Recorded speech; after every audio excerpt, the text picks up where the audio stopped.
The issue, border security. The wedge, the partial government shutdown. The collateral damage, federal employees who didn't get a paycheck yesterday.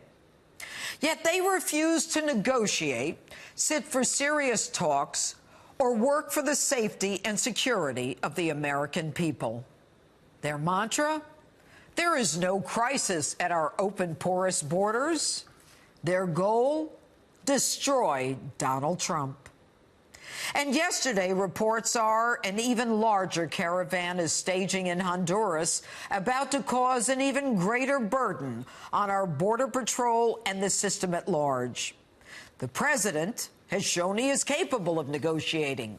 He has gone from a concrete wall to a steel slat barrier, willing to go with any barrier, any physical barrier that you cannot climb over, crawl under, rappel, or shoot yourself out of a cannon over.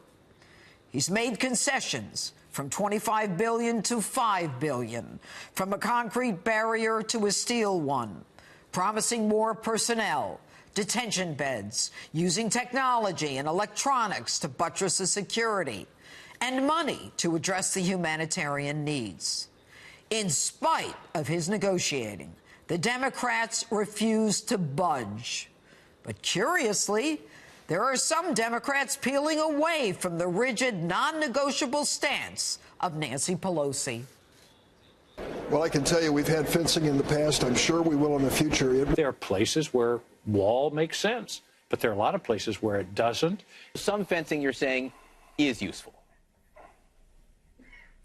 Some fencing is useless, some barriers are useful. If we have a partial wall, if we have fencing, if we have technology used to keep our border safe, all of that is fine. Well, you have to see what you're talking about here. Does it contribute in a smart way to our security? Certain physical barriers can make sense along the border, and in a lot of places, you already have that. I have a solution. There is no question that President Trump has the authority to declare a national emergency. The controlling case is Youngstown Sheet and Tube versus Sawyer, 343 U.S. 579. The critical operational issue is that only money already authorized and appropriated by Congress can be spent. The only serious source of funds are in the military construction bill. This week, there was some debate whether that money would come from a line item of $13.1 billion covering housing in Afghanistan and Iraq, or a $13.9 billion line for disaster relief. Now, clearly, the $13.1 billion should be the line used, since I doubt we need to build homes in Afghanistan and Iraq. But now expect the Democrats to go forum shopping if that happens in California, where the appeal goes directly to the liberal Ninth Circuit if the president declares an emergency using the military construction funds.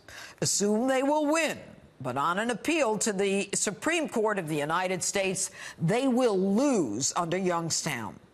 So the only question now is whether or not this is a national emergency, and if you don't think another caravan of thousands moving in a highly organized fashion, similar to military convoys with an advanced party, a main body, and a rear party, that has exhibited violence along the way, with migrants in addition to those from Central America, from Africa, Pakistan, Yemen, Afghanistan, India, Bangladesh, Nepal, and more, is a national emergency, then you're out and out crazy. The president has been sitting in the Oval Office since Christmas Eve. He's ready.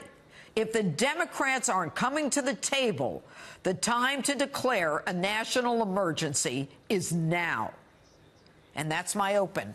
If you like my opening statements, you'll love my new book, New York Times #1 bestseller, Liars, Leakers, and Liberals: The Case Against the Anti-Trump Conspiracy.